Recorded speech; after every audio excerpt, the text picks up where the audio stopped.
Not going to get that championship back by shaking hands, being best friends with the champion. No, I slapped him right in the stupid face. I slid out of the ring, and I let him know my intentions from that point. He calls me down to the ringside, and we're starting to chat. He's just saying how I'm doing, all that. And then at the very end, he's like, "Hey, you got a match?" I was like, "I'm sorry, what?" He's like, "Yeah, you're gonna have a match." I was like, "That's not normal. Like, why?" And he's like, "You'll be fine. You're gonna do good. You're gonna wrestle Aleister Black. It's gonna be great." I was like, "All right, cool, yeah."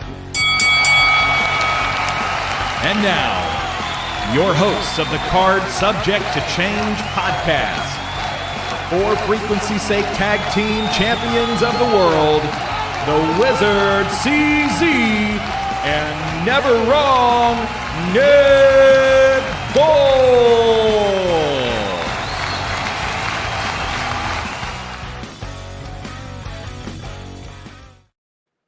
Hello, everyone. Welcome to another exciting edition of the Card Subject to Change podcast, episode 108. It's amazing we've done this many of them. They just fly by, and we've got another interesting guest, another interesting show this week as we come to you live from the Highview Lounge Studios, live from wherever CZ is recording. I am your host, Never Wrong Nick Bull. We are powered by Lopez Pizza, built by Durham Remodeling, colored by Ryan Allison Tattoo, and I am joined by my tag team partner,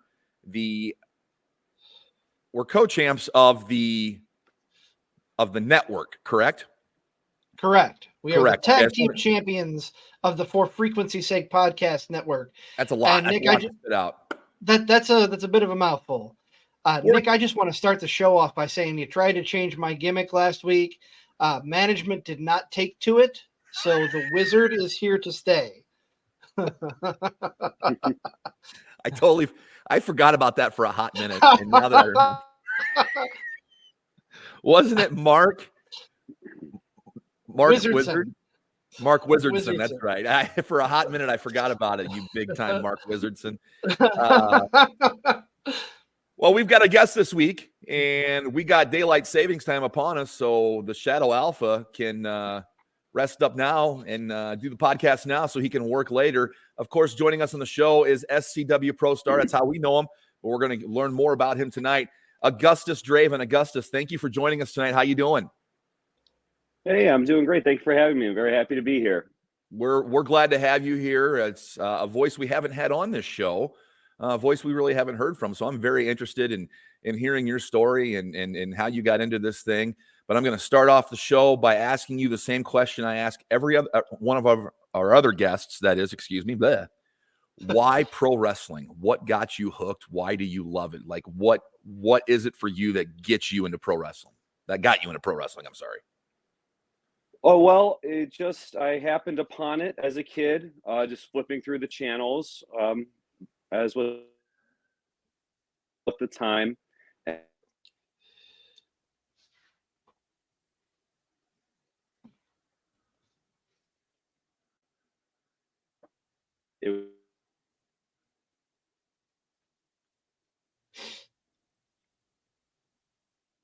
I think we're losing you, Augustus. We may be losing. I hear you, CZ. I hope you can hear me. We lost Augustus. Augustus, if you can hear us, exit out real quick and join right back in. We'll get you back in here. There he is. There he is. Hey. Go ahead. We'll start off again. What got you into pro wrestling, Augustus? What got you hooked into this thing we all love and enjoy? Yeah, so I was flipping through the channels as a kid, and I came across TV wrestling. I just came across an episode of WWF. Bret Hart was featured at the time, and something hooked me in, and I never stopped. You know, I came close a couple of times as a fan, but I never stopped watching. It's just kind of hard to describe. We all like what we like, right? You know what I mean? Personal taste is not up for debate, right? We're all allowed to like what we like, and there's just something about it that just got in me and never left. So I love it. It's the most consistent entertainment form that I've participated in over the course of my life, and just and I just came to respect it. So the older I got, I didn't grow out of it, right? I got got more dialed into it, right? Especially just every, I don't know, every year, but just every season of life, I've gotten more and more into it. And then when I was a college student getting my bachelor's degree, I took a lot of film classes, and you learn about you learn how the sausage is made, right? And that made me less of a film critic. It made me appreciate movies and television more.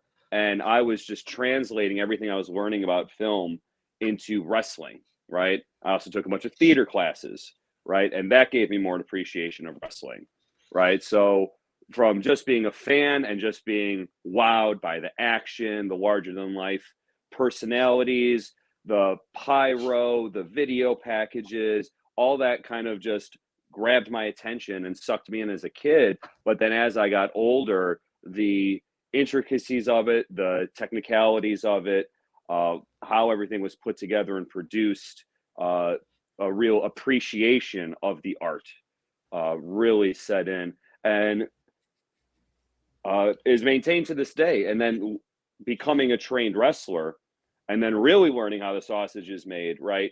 That can kill your fandom. It does for some people, right? When you learn psychology, you learn the steps of a wrestling match, and it changes the way you watch wrestling. Some people can't be fans anymore, and they end up hating it, right? For me, it was the opposite. I just loved it even more. The more I learn about wrestling, and the more I'm able to, I don't have my ego so into it, right? So it's not like I don't watch wrestling like, well, if I'm not involved, if I'm not in the main event of WrestleMania, I hate it. That's not me at all, right? So learning the technicalities of it, learning all the intricacies of it, and watching it differently now. I don't watch wrestling. I'm still able to watch it as a fan, but I'm watching it very much like tape study, right? Like football and basketball teams during the week go and study tape for their next big game, right? That's more how I watch wrestling now. And I love it more because of that, because now I'm learning more, right? As a fan, especially in the internet era, it's easy to think we know, right? We know everything. We're on the inside. We know the terms, etc. But becoming a trained wrestler really lets you know that you know nothing, right? And I'm big into philosophy and meditation and spirituality and stuff. So I'm all about learning that I know nothing and knowing that I know nothing and having a beginner's mind. And pro wrestling constantly provides an opportunity to have beginner's mind. There's so much to it. It's improv, it's theater, like I said, it's movies and TV, but it's also athletics. It's also sport. It takes extreme endurance. It takes strength. You have to be able to lift people and land them safely. So there's all these different things involved with it that in every season of my life, I've grown to appreciate and love even more. I love how you bring up the fact that you saw how the sausage was made and talked about your film, going through film and breaking and comparing it to wrestling like that. I just love it because, and then you added that thing there at the end where wrestling is the great uniter. You could ask 20 different people in an audience what they're there to watch and why they're there to watch it, and you get 20 different answers, and nobody's wrong. Like, everybody is coming there for something different, but there it is, this great drama, this theater that's going on right before us, uniting everybody. I just love it. I love how you described it, and I love how you said, you didn't change your opinion on after film or after wrestling, after it didn't sour you after you learned how the sausage was made. So I had a question in mind that I was going to ask you just right off the top of the show that it's a more of an appreciation. I kind of changed where I want to go here. You're talking about watching wrestling as a fan, but more like watching to learn from what you're watching. Let me ask you this. Obviously, you're watching current product. What's tripping your trigger right now? What do you gravitate towards the most that is helping you not only appreciate it as a fan, but kind of grow as your own wrestler, as yourself as a wrestler? So currently right now, it's the my favorite wrestlers so it would be my personal favorite wrestlers of all time who are still active, right? So I am currently really watching them more with that worker's eye, right? So like the wrestler or the performer that gets me the most emotionally invested over the last year or two has been Sting. Not a lot to study in terms of technique and stuff right now, right? But then the other end, the other two people who probably get me the most emotionally invested would be Christian Cage and Samoa Joe. And those two are a Grand Canyon of wealth of knowledge and learning apiece in what they do, right? I'm getting low-level goosebumps just thinking about it because they are so good, and I've been a fan of both of them for so long, and I really started dialing in and watching what they're doing. I love that you bring up Christian Cage. He is in the midst of probably the greatest run of his career, is he not? And he just keeps getting better and better and better. I've loved them for years. Yes, they both do. They're both, neither of them are resting on their laurels. They're consistently. I love it. Those are two great. I know Nick and I spent a good deal talking about Christian Cage last week when we were talking about Revolution and Sting's last match. You bring up Sting as well. So great names to bring up. When you were growing up watching wrestling as a fan, who did you gravitate towards? I'm curious to see. Bret Hart is my favorite wrestler of all time. I don't even need you to expand on that. Bret Hart is my favorite wrestler of all time. Yes. And it's a distant number 2, right? Yeah. So it's Bret Hart, and I'm in Shawn Michaels country, right? I go to the school of Shawn Michael fans, right? So I very much am kind of a lone wolf or kind of a devil's advocate. Voice of alternative on that, right? I am surrounded by a wealth of Shawn Michaels fans, right? But I will always wave a flag for Bret the Hitman Hart, and will give no inch, no quarter on his greatness, especially when it comes to studying as a trained wrestler, right? Because Bret Hart, what I'll tell the kids in the school, and I live in the bunkhouse for the new students for Black and Brave. I tell them, Shawn Michaels, as a fan, especially coming up, forget the fandom. As a wrestler, right? Shawn Michaels is great, one of the greatest of all time, at the stuff that can't be studied, right? At the stuff that can't be learned, I say, right? Bret Hart is great at all the stuff that you can learn and study and train, right? So, but Bret Hart, like when I started watching, he was top dog, and that kind of ingrained in me that wrestling is what's up. You know what I mean? So like it always kind of looked and felt more like a real fight. And I guess that I kind of just gravitated to that. Right. So that kind of goes along with what I was saying of I was just a fan of his. I just loved his style. He had style, right? His outfits, his entrance attire, the sunglasses, especially when he was champion, they would have him come out with pyro above him. But then just kind of watching, rewatching over the years, like, man, he is so good. And then coming and learning to be a wrestler, it's like, he's not good. He is great. He is a master of his craft. And looking at that stuff and studying his stuff just provides a wealth of knowledge and information and application to my own performances. Well, I'm sure glad we booked Augustus Draven on here because you are singing you're singing the song of Bret Hart, and I love to hear it. I love to hear somebody else come on here and wax poetic about Bret. What got you hooked on Bret as a fan? What is it about him? Is it just the fact that he is so polished at everything? He is the excellence of execution. So when I first started watching him, it was probably just how cool he looked. He looks cool. You know what I mean? And especially you look at him. And I'll even tie in because Bret and Shawn are just forever linked, right? They just look different than the wrestlers that came before them, especially in WWF. You look at Hogan, you look at Macho Man, you look at all of them. It was kind of the short tights, knee pads, boots, plain colors, right? Hogan wore the same attire for 10 years, right?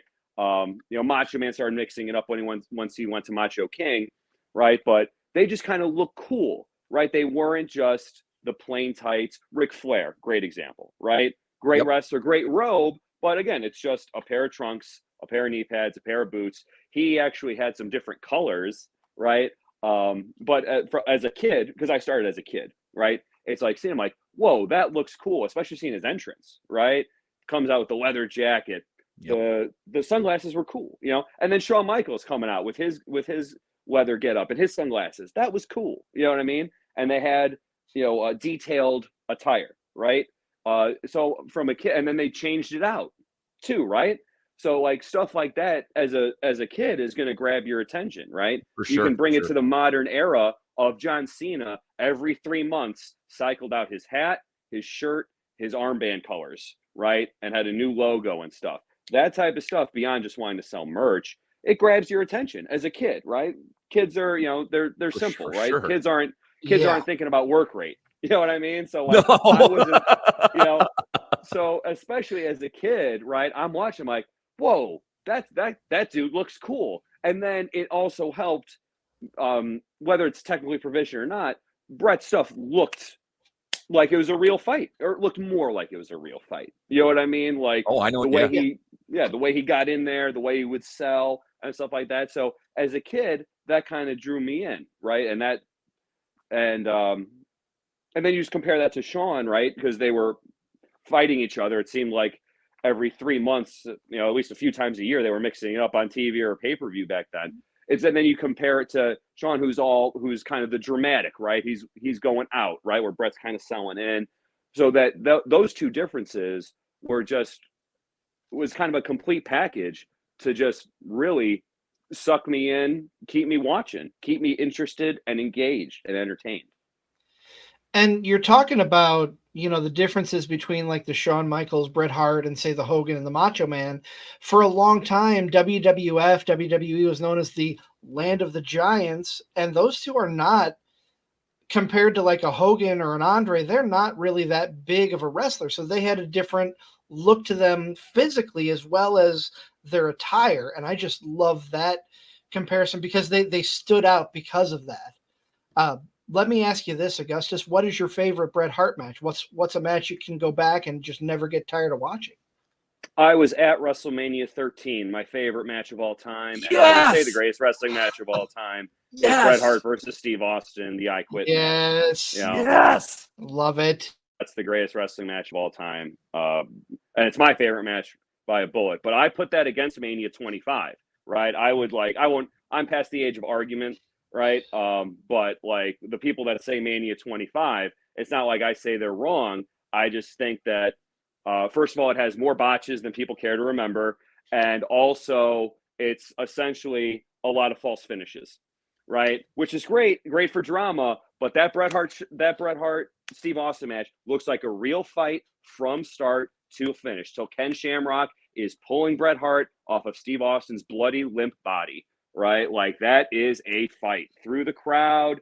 It had everything. There's strikes, the weapon shot, the choking with the extension cord, right? Like everything about that match feels like a real fight. And that's my preferred style of pro wrestling as a fan then and now, right? I like that stuff, right? That's my preferred style of drama, right? So that is definitely where I lean to, and I just feel I feel you can show that Mania 13 match to anyone, and they're gonna be like, it's gonna make them think twice about pro wrestling. I don't think you can say that about the Mania 25 match, right? I think that's gonna people are gonna kind of be like, oh, of course you're talking about Triple H and you're talking about HBK and the Undertaker. Yes. Okay. Yeah, because that's kind of been retconned as the greatest wrestling match of all time. And I'm, like I said, I'm the unapologetic Bret Hart flag waver, right? in the land of Shawn Michaels, right? Like I said, I'm in the land of Shawn Michaels. So I always like to stick up for the excellence of execution. I'll tell you what, Augustus, I had a chance to meet Bret Hart a few months ago, and I don't want to spoil it for you, but he is just as cool as you think he is. He's not a jerk. He's so cool and quiet and laid back. They say never to meet your heroes, but I'm glad I did because it was definitely one of those major moments for me to meet him. And after idolizing, I idolize him like you do. I'm sitting here waving a flag for Bret Hart as much as I can. I love that Bret Hart Stone Cold match. He took the words right out of my mouth. And here we are. We're talking about the Bret Hart Stone Cold Street Fight from 13. We're talking about Taker, HBK from 25. Neither one of those were main events. Those were on the undercard. And that's how good those matches, those matches get so much love, and they weren't even main events. That's why pro wrestling's funny like that, right? Like there's and that's just the nature of entertainment. There's what the people in charge think the people like, and then there's what the people actually like. It's an art, not a science. Art and science are two totally different things, right? If it was a science, then there would be a never-ending boom period, right? If it was a science, it would be a never-ending boom period, right? There never would have been a lull from Hogan to Austin, and there never would have been a lull from Austin to, I guess, where we're at now. They say we're in a boom period now, especially when it comes to live attendance, right? If it was a science, they would just sprinkle something out there, right? They'd go into their formula, put something out there, and there'd still be a combined, 8 to 10 million people watching every Monday, which is in the Monday Night Wars, right? You go to the peak Monday Night Wars, you had 8 to 10, 12 million people watching every week. And then you go back to the 80s, right? You had how many people watching Andre and Hogan on the main event, right? So if it was a science, the people in charge would just, pro wrestling would be it, right? But it's an art. And so that's one of the things that makes it great, is it truly is unpredictable, right? And Shawn Michaels, Undertaker, Bret Hart, Steve Austin, for the greatest of all time, they're not going to go out and stink the joint out, but there is some thinking that says, no, this shouldn't be the main event. This other thing should be the main event, right? But it just turned out on those given nights that those two matches, those four performers were the main event, right? They were head and shoulders the best performers. For sure. The unpredictability of pro wrestling is part of the secret sauce. We are here talking with Augustus Draven of SCWPro. You're tuned into Card Subject to Change, powered by Lopez Pizza, built by Durham Remodeling, and colored by Ryan Allison Tattoo.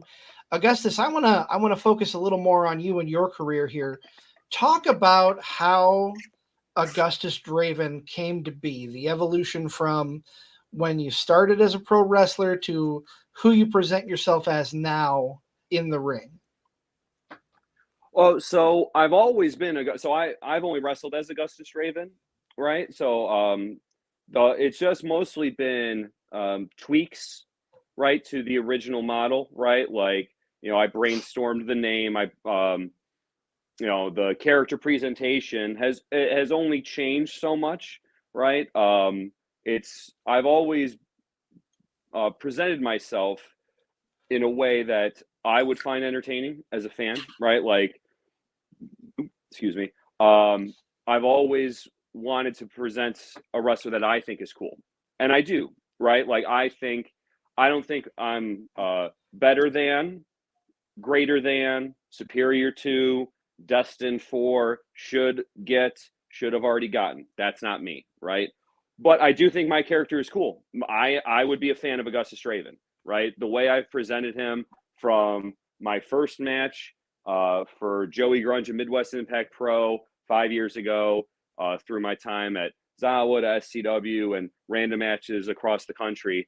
I've always been a fan of the way I present my character. I think the character presentation is cool.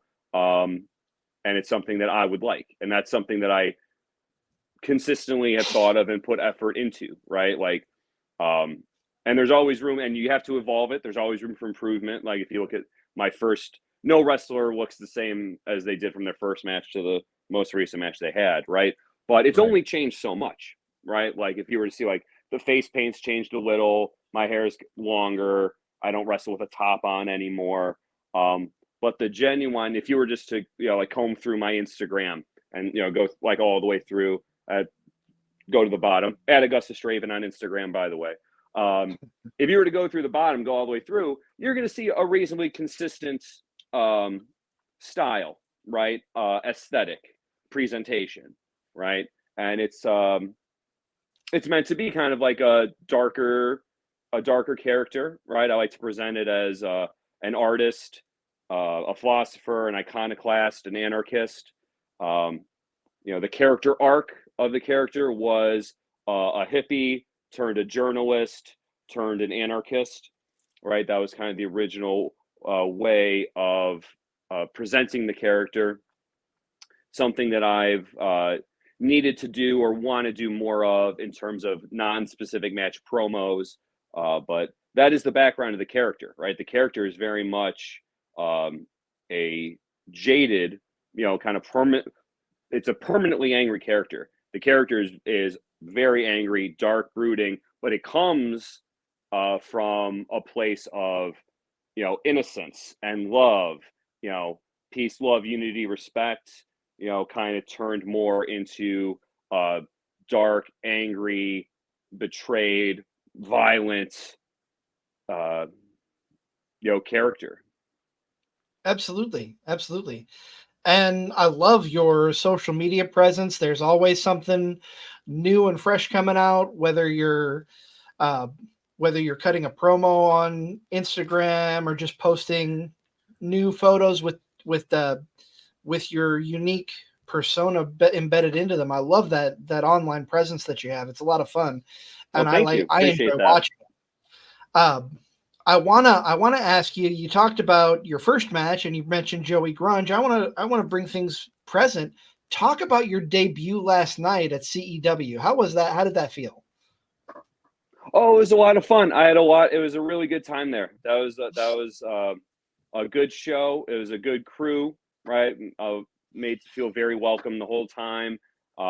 Great atmosphere backstage. The fan base, very good fan base. They were loud the whole night. Very enthusiastic. A lot of kids, right? That would be the biggest difference between me as a fan and me as a performer is performing for children. As a fan, I very much like the adult-oriented stuff. Once I hit puberty, right? Like I wanted my favorite wrestling promotion of all time is the original ECW, right? So that's my jam, right? And that's also where I feel Augustus Draven would fit like a glove, right? That's what I aim Augustus Draven for, is you can slide this guy in the original ECW. Good call. But also as a performer, I love performing for kids. I love it, right? So if I'm not the first match, I'll just listen to see if they're, what percentage do I hear is children out there? And I'm always happier to hear when I hear a lot of kids, right? Because they're making noise, they're invested. It means I'm going to have to, I don't want to say work less or not work as hard, because that's not accurate. I can put more focus on the character stuff, right? I'm a character wrestler, right? I'm a character-based heavyweight wrestler. So I prefer to have matches where I could maybe be less move and spot oriented and put more of a priority on character work. And character work is audience work, right? And so CEW, Central Empire Wrestling, really gave me a great opportunity for that. Got to work a singles match with Jarrett Thumb. Me and Jarrett, that's not the first time we've worked together. We worked together a few times. We always have good matches together. We kind of just have like a natural chemistry, me and him. Always really easy putting our stuff together. It's the total opposite of pulling teeth. And we talking about this, talking about that. He had some great suggestions on how to make the match better, that when he said them, I was like, yeah, you're right. That's going to work. And then we did them out in the ring. And I was like, yeah, man, that just worked so much better. Got the crowd more hooked, right? So I had a great time from start to finish. So I had my match with Jarrett Thumb. Then I came out later during the Damian Saint Death Dealer match to establish a tag team with Damian Saint, who I get along with very well. Me and Dylan have known each other a couple years now, and we get along really well personally. Our characters get along really well. It's a natural flow. I remember saying to him and Death Dealer, when they were like in their gear, I was still in my gear. I was like, I feel like we should be working together, right? Like, I don't know how some independent promoter doesn't see all of us and it's like, this should be a thing, right? But that's just the nature of the beast of the entertainment business. Sure. I was received really well by the fans, received really, really well in the locker room. It was a great time. I'm looking forward to be back. I should be back, I believe, on May the 4th, and I am looking forward to it. I had a great time. Looking forward to going back. Absolutely. Speaking of May the 4th, we're gonna take a quick pause, time out to pay some dues to our sponsors. But before we get to that, May the 4th, I want to talk to you about something that all wrestling fans would enjoy because of a certain aspect. There is the Sandra Lee Memorial Car Show on May 4th in East Moline at the Rock Island County Fairgrounds. All wrestling fans would enjoy this because there's going to be Cowboy Bob Orton, The Godfather, Coco Beware, Fred Ottman, otherwise known as Tugboat, the Shockmaster, Typhoon, and a couple of others. The original Glow Girl Hollywood and USWA superstar Luke Graham Jr. will all be there. We're partnering. We're gonna have a presence there, walking around, talking with some of the wrestlers. So come out and see us there. If you want to register a car for the show, it's $20. But this is a charity show. All proceeds are going to the Autism Society of the Quad Cities, which is a very great charity. I wanted to make sure we plug that here. They are giving away a 12x12 autograph poster for $5 that is limited. There are only a handful of them, so if you want to get your hands on that. And Ricky Lee, the guy who's in charge, he also wanted me to throw out there that they're still looking for vendors and sponsors. So feel free to give him a call if you're interested at 309-292-6725. Right now, we're going to take a quick break. Immediately on the other side of that break, we're going to check in with our weekly segment, A Moment of Focus with JT Energy, and then we'll be right back with Augustus Draven. Stay tuned. In just a couple minutes, we'll be back. Football season may be over, but for frequency's sake still has you covered for all your sporting needs. Tune in every Sunday when the best professional wrestling podcast around, Cards Subject to Change, gets you caught up on everything inside the ropes. They won't miss a count with weekly analysis and interviews. More into auto racing? We've got a double dose for you on the track. Tune in to Fast Money with Rod Villagomez each week and win some money with the quickest bets in all of sports. Want more insight from Pit Row? Check out the Green, White, and Checkered podcast where they give their insight on everything happening on and off the track. Need your basketball fix? Points in the Paint has you covered with live shows every other week looking at everything in the association. Backed by popular demand, we have the return of The Payoff Pitch, FFSQC's baseball show, covering you on news around the MLB. If you're missing football, don't fret. Mark and Dan still have you covered in the football lounge. Missing Joe Winkle? Probably not, but he's still here talking sports on Educated Ignorance. Football season might be over, but we've still got you covered. For frequency's sake, you know what we mean. For Frequency's Sake is brought to you by Durham Remodeling, serving the Quad City area's remodeling and repair needs since 1973. Clint's Draft House, grab a bite and a pint. 7th Street, Moline. Lopez, New York-style pizza served up by the slice or pie, Davenport. Lifted Energy, energy drinks, coffee, donuts, and more. #GetLifted. Atomic Sports Cards and Collectibles. Sports cards and memorabilia, vintage clothing, hats, pennants, and more. Ryan Allison Tattoo. Step into the vibrant world of tattoos with Ryan Allison. And A Cut Above, offering quality custom woodwork designed specifically around our customers.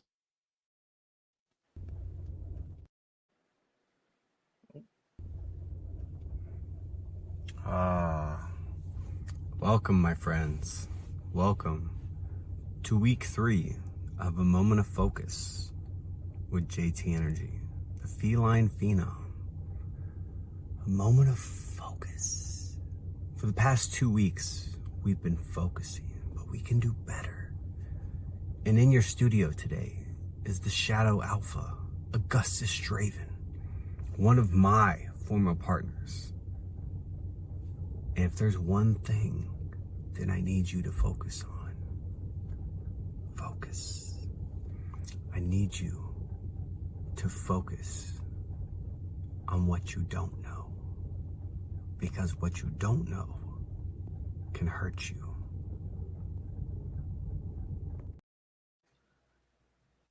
Welcome back to the show. Card Subject to Change podcast, powered by Lopez Pizza, built by Durham Remodeling, colored by Ryan Allison Tattoo. We are the wrestling podcast for the fan, by the fan. We are joined this week by our special guest, Augustus Draven. And Augustus, you have had some sort of a past with Mr. Focus there, JT Energy.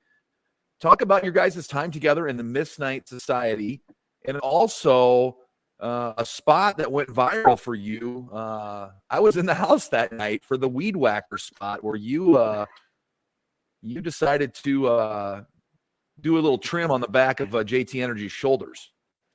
Yeah, twice. Oh yeah, yes. Yeah. Oh yeah, so that was my kind of like my foot in the door for SCW, the Miss Knight Society. They brought me in. That was a great time, right? Like JT was just a tremendous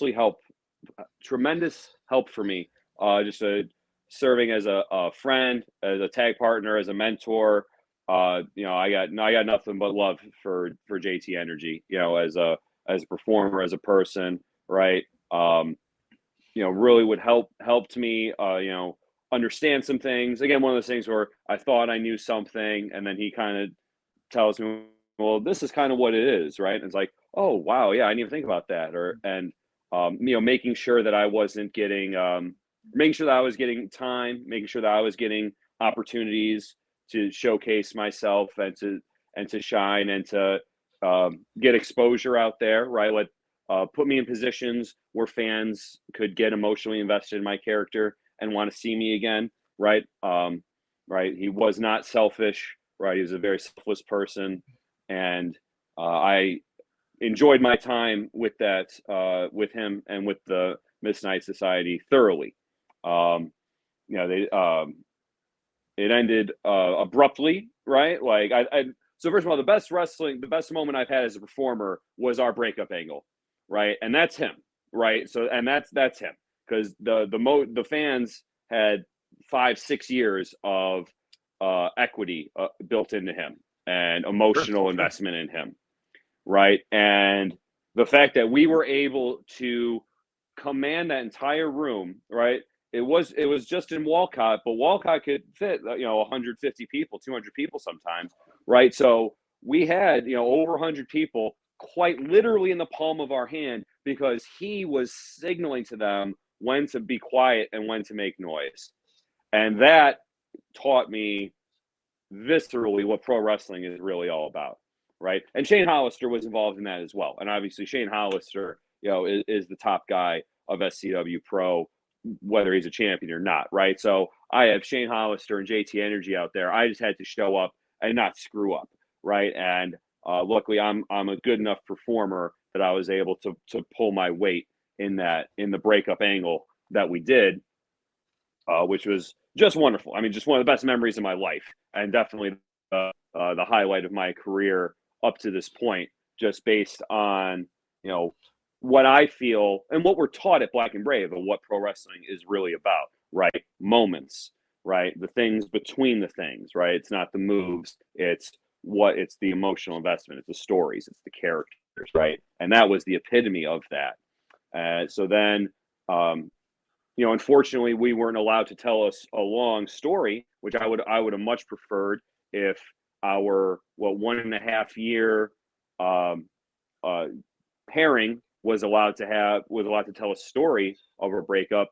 We just had 1 week, right? So we went into a 1 week, 1 year blow off, and he was of the mind that we needed to really heat it up, that we needed to do something special to really I guess make up for the fact that we weren't being given time, right? We were not being given time to tell a story. We just had to get out there and have a street fight and really get 3 months, 6 months, a year's worth of storytelling out in one hard shot.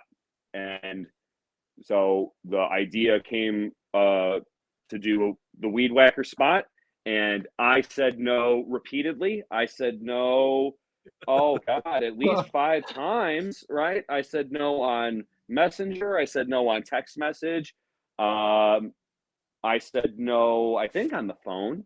And it was Crotch. It was Matt Mayday who I don't want to say convinced me. He put it in a way that made it make sense to do it, and it was, just the way he phrased the situation was like, okay, if he wants to do it, then we should do it.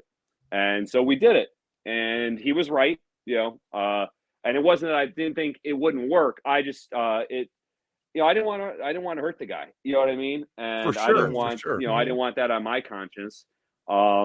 But I knew it would work. I'm old enough. I remember Sick Nick Mundo and Wife Beater at the original Tournament of Death, right? That was a viral moment before there was such a thing. I remember finding that on Click Wrestle, I think was the name of it back in the day, and seeing a super pixelated video of the rest of the character's name. The performer's name was Wife Beater, taking a weed whacker to the stomach of a performer named Sick Nick Mundo.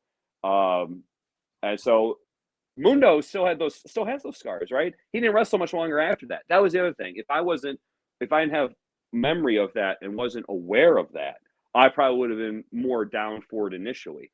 But, I was just, it was the human thing that I was just like, man, I don't know if I want to be, have that on my conscience. But it was phrased like, yeah, but if I prevent him from having these moments that he wants to create, do you want that on your conscience? And I didn't. And ultimately it wasn't my body, right?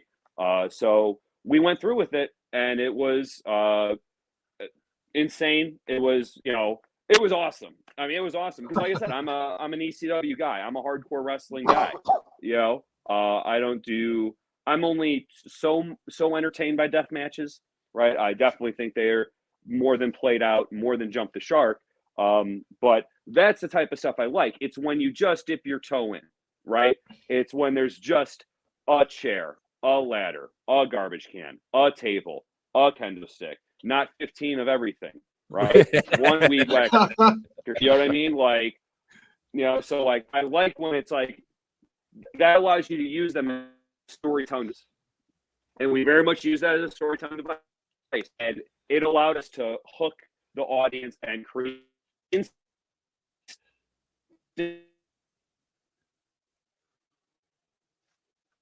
I was very happy that it came across the way we wanted it to come across, and then I was able to kind of do the things I wanted to do. I was very adamant that the match had to start with the mist to the face, right? The Mist Knight Society, right? I thought it would be a way to set the tone if I misted him in the face and blinded him, right? And then not only that, but then gave him a shot to put him down. So now he's totally prone. He's essentially, out there, naked and afraid and helpless, right? To whatever I want to do. You can't just pull out a weed whacker, right? Why isn't he just going to run? Why isn't he just going to go pull out a weapon? You know what I mean? To defend himself. So like that's the give and take, or the give and take, and the creative synergy that I just live for. There's nothing I like in life more than creative, artistic synergy, right? That to me is what life is all about, right? Besides spending time with the people that you love and, being with the most, right? Time well spent is what makes a good life. And that back and forth of putting that together, where he was a little resistant to the mist at first, but then, Tong was like, well, if I missed you, you're blinded. If I hit you with the crowbar, you're already down. So when you're recovering and you're totally in the dark, you could be in a ring, you could be in a street, you could be in an alley. You don't know what the hell is going on, right? And the crowd is going to be maybe reacting to that weed whacker sound. And so then when I run it past you, right, you don't know it's coming, you don't see it's coming, but the crowd does, right? So it just created just this essentially as close to perfect as you can get atmosphere, right? And it's the fact that I went in on him, right? When we got to the building, that weed whacker had a guard on it. So I was like, oh, you son of a bitch, you worked me. You just want me to run this guard across your back. And you're going to sell it. I was like, why didn't you just tell me that? I would have said yes immediately, right? It's wrestling, right? Yeah, of course I hit you with the weed whacker, right? Didn't you see me run the guard across his back, right? And it's got the thing in there, right? And we could just cut it to be just short enough, right? I say this to him. He holds the weed whacker up, takes the guard, and rips it off. Oh, And I was like, oh shit. You know what I mean? I was like, all right, yeah, we're going for it. You know, we're going all the way with it, right? And let's do this. and yeah, and he insisted on it, and then he insisted on it twice. He's like, you gotta get it once, but then you got it, you got to do it again because they might not. It just he's like that. The crowd is going to react to it. They're going to be so horrified. They're definitely not going to think you're going to do it again. And then when you do it again, they're just blown away, and then they are just very much eating out of our hands, which they were, which enabled us to tell the type of story that we needed to tell and wanted to tell, because we weren't getting a full program. We weren't getting anything other than that one match. And so that one match had to serve its purpose of being a one-match blow-off for a one-story angle, and then also had to elevate him to main event status, right? Which Shane Hollister did the heavy lifting on, but I had to kind of put him over the hump on just getting there, because his next step was to the main title, right? And so I certainly can't go out there and not pull my weight. I can't go out there and shit the bed. I can't go out there and for people like, yeah, you hit him with a weed whacker and whatnot. But I mean, it was like JT just basically had to carry that guy's ass to get to the finish. And now they're going to put him in a title match. It's like, no, coming out of that match, right? It was like, holy shit, what did we just see? I haven't seen anything like that in a long time. Many fans probably hadn't seen anything like that ever. And now all of a sudden, now JT's moving on to the main title, right? Like, let's go, right? Let's, now we're cooking. We're cooking with gas. Awesome. So that is, I wasn't there for it. I've seen the clips. I can't even imagine what it was like standing in that ring and hearing that crowd reaction. Yeah. Nick, I was there. I remember. Augustus, I wanna ask you now. We've talked about your past. Let's talk a little bit about your future. You've recently aligned yourself with Eric Esnight and The Chosen. Talk about your expectations and your hopes for being part of this this group here, and what that looks like for you going forward. Well, I get along great with Eric. I love Eric and Malik are just two great guys. Anytime they're at the gym, they're two of my favorite people to see at the gym.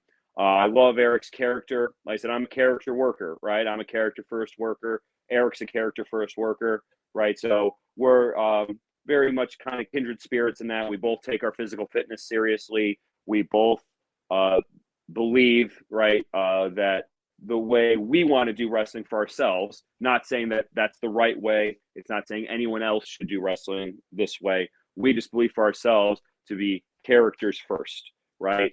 And there's some similarities in the characters. There's some similarities, in more in the subtext, right? If you kind of look at the way we present ourselves, right? So there's the similarities of professional character, but then there's the fact that we get along great. I love seeing Eric, and anytime I see him at Black and Brave. I love seeing Malik anytime he's at Black and Brave. They've been, a positive influence on our community and our culture. And I like his stuff. And I like, Eric's really, every time he gets better every time, him and Emily, they get better every time. Right. And those are the type of people I like being around.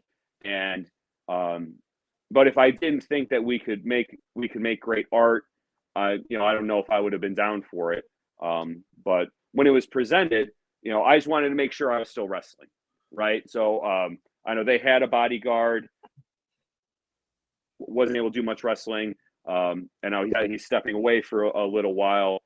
So I just wanted to make it clear that I need to be wrestling, right? So my concern was still on having matches. And as long as I'm going to be an active wrestler, I'm 100% down for it, right? If I'm just going to be a bodyguard, I'm 100% against it because I'm past that.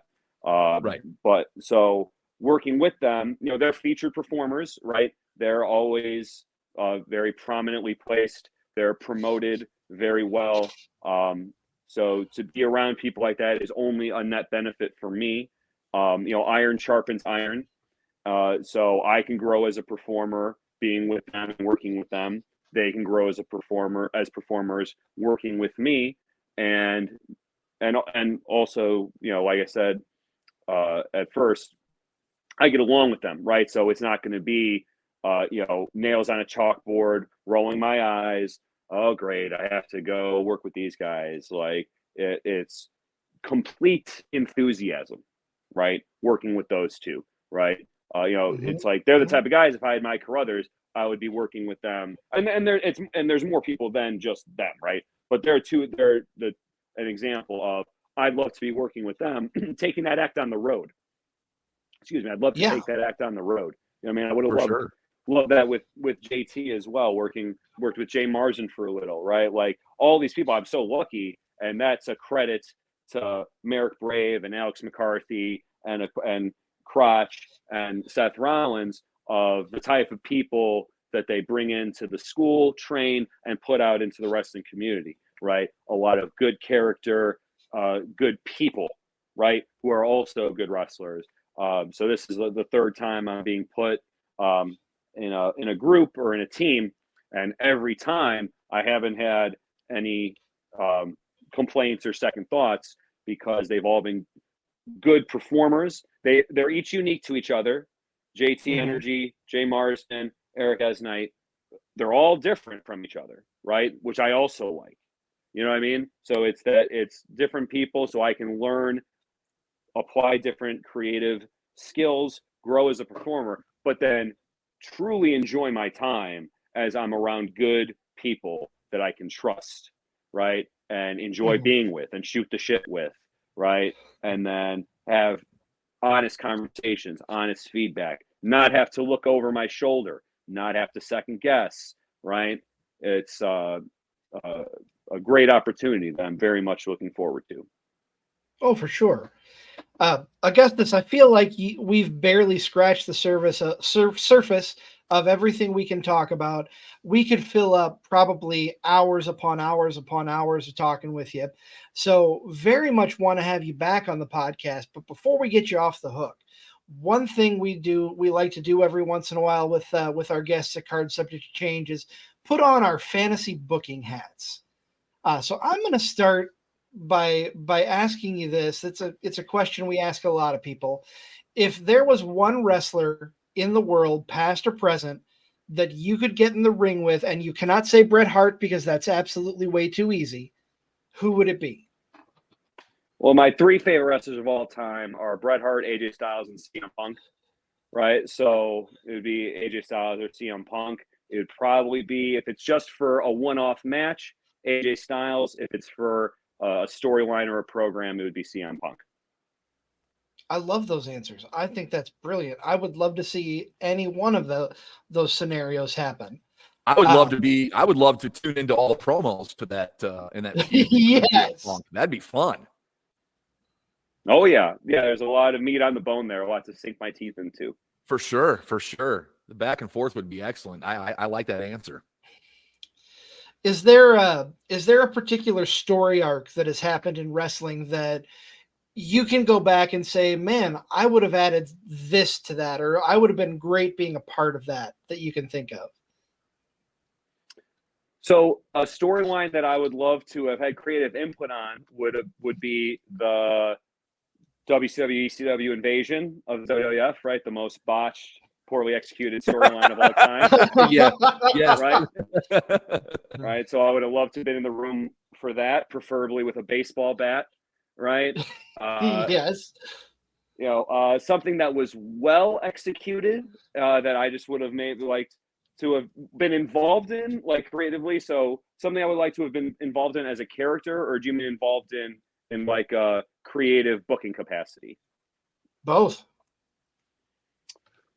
Oh, like you said, so my character, I think, would have fit in like a glove with the Raven Tommy Dreamer ECW feud, right? Would have loved to have come in there.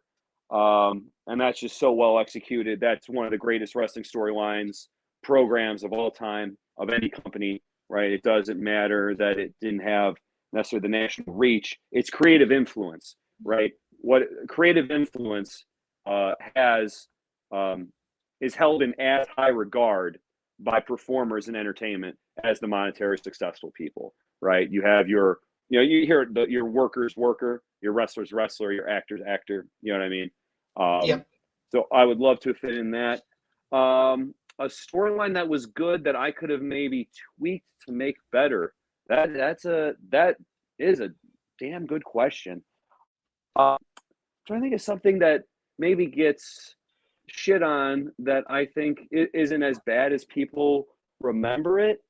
Like maybe the initial NWO invasion of WWE, like up through Mania, it definitely the wheels definitely came off and came off quick, right? But I think like maybe there, like you just kind of move some pieces around, you know what I'm saying? Like, boy, that is a good one. The Nexus, right? Like, being the voice in the room that tells John Cena, don't take a DDT on a concrete floor and come back and bury 7 people, beyond repair, which is why Wade Barrett's on commentary now. Right. Because that was well executed up until that point. But I guess if Edge and Chris Jericho couldn't convince Cena not to bury them 6 feet under, I guess no one could. Oh boy. I'm trying to think something maybe in like TNA, because I was a big fan of TNA 03 through 2009, right? Okay. So I was really big. That's maybe something that's a little something forgotten by time. Nigel McGuinness coming into TNA at the end of 2009, feuding with Kurt Angle. That was very well executed. I would have liked to have been there to just help with the follow through. That would be a nice little answer, right? You know what I mean? Like well executed at the start. You know what I mean? Well executed at the start, and then he just kind of got lost in the shuffle. You know what I mean? So that would have been, that's like kind of something in there where it's like that was good, right? The first 2 matches were good, just needed some follow through, and that's that period of September 2009 until January 2010. That's some of my favorite stuff ever, especially post Attitude Era, right? For the longest time, I would say TNA September 2009 to January 2010 was my favorite stuff post Attitude. And so that would be something I'd like to plug into coming out of that time, and just kind of, there were so many pieces there that were so well placed and ready to go. I would have loved to have, I guess, been there to kind of help with the follow through, because that's the thing with pro wrestling, right? You create a great moment, but then what's the follow through? Right. You know what I mean? So, yep. Yeah, that's why that's a great question. That is a great question, right?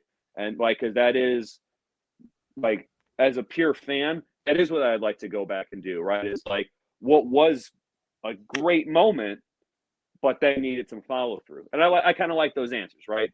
Like when the NWO came into WWE at first, oh man, what a hell of a moment. Just kind of needed a little more follow through. You know what I mean? And, yes. The Nexus, great. That when they tore down that ring, man, that's a great moment. Just needed a little more help on the follow through. And then kind of the same with the Nigel and Kurt Angle feud, because Kurt didn't really do much after that either. You know what I mean? Like it was kind of a lull until I think he got in there with the Pope or Mr. Kennedy, right? But there was kind of a lull there too. So you had these 2 guys. They were the semi-main event back-to-back pay-per-views, and they're 2 of your top stars. But then they both kind of just, kind of going into the weeds. Kurt Angle's, of course, a whole different animal compared to Nigel McGuinness, but they just both needed a little more follow-through. So yeah, those would be my my 3 short story long answers to your question.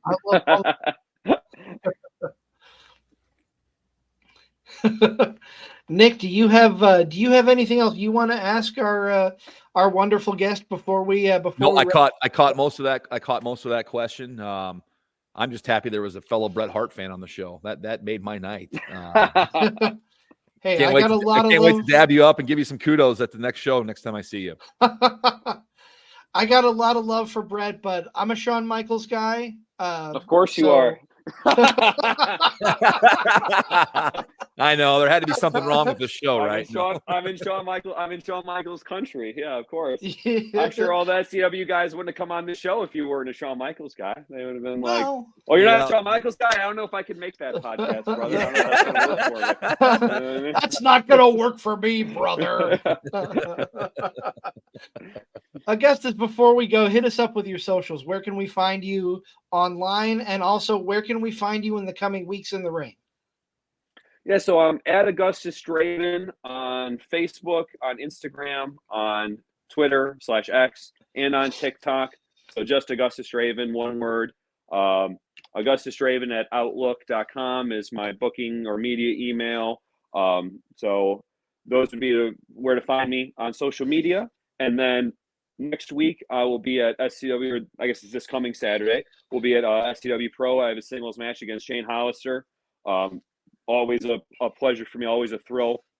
I was in the crowd for some of his highlights in AAW Pro, right? I was there for one of his matches with Kevin Steen. One of the best matches I ever saw in person was him versus Sami Callihan when Callihan was first going to NXT.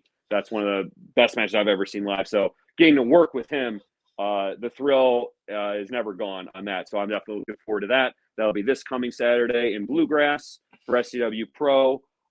Then there's we got next month. There's the two shows. There's Prelude in Iowa City, and then Epic. April 12th, I'm going to be wrestling in Byron, Illinois, which is near Rockford. I'm going to get to wrestle. I'm going to have at least a few family and friends there, which I'm really looking forward to. I believe it's called the Battle of Byron. If I haven't shared that on my socials yet, I will be soon. But it's a charity show. Mason Beck is kind of running points on that. So I'm very much looking forward to that. And getting to wrestle more. I'm very much thrilled, right? Getting to wrestle Shane Hollister and then getting to wrestle in front of my friends and family, which I haven't gotten to do that much, right? So I'm very much excited.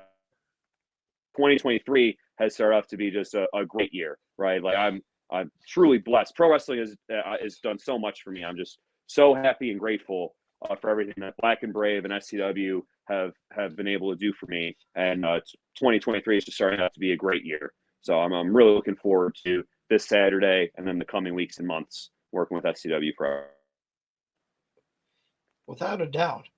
Well, thank you so much. We really appreciate you coming on the show. You are welcome back anytime. Like I said earlier, I feel like we just scratched the surface. There's so much more that we can talk about, but also anytime you just want to shoot the shit about wrestling with a couple of old farts, you are more than welcome to come on in. Oh, sure. Yeah. Just reach out. I had a good time. So yeah, reach out. Reach out and we'll schedule for something in the future. Right. Absolutely. Well, I want to thank everybody for tuning in tonight. We have had Augustus Draven on. He's been fantastic. You have been tuned into Card Subject to Change, the wrestling podcast for the fan, by the fan, powered by Lopez Pizza, built by Durham Remodeling, colored by Ryan Allison Tattoo. Next week on the show, he is the renowned photographer of SCWPro and many other Midwest promotions. Mr. Clint Dye will be joining us in the studio, anxious to get his perspective on wrestling. Yep. And then we're building towards WrestleMania, so stay tuned. We've got a lot coming up in the coming weeks. Thank you for tuning in, Nick. For my partner, Never Wrong Nick Bull, I am the Wizard CZ. We will see you next week right here on Card Subject to Change.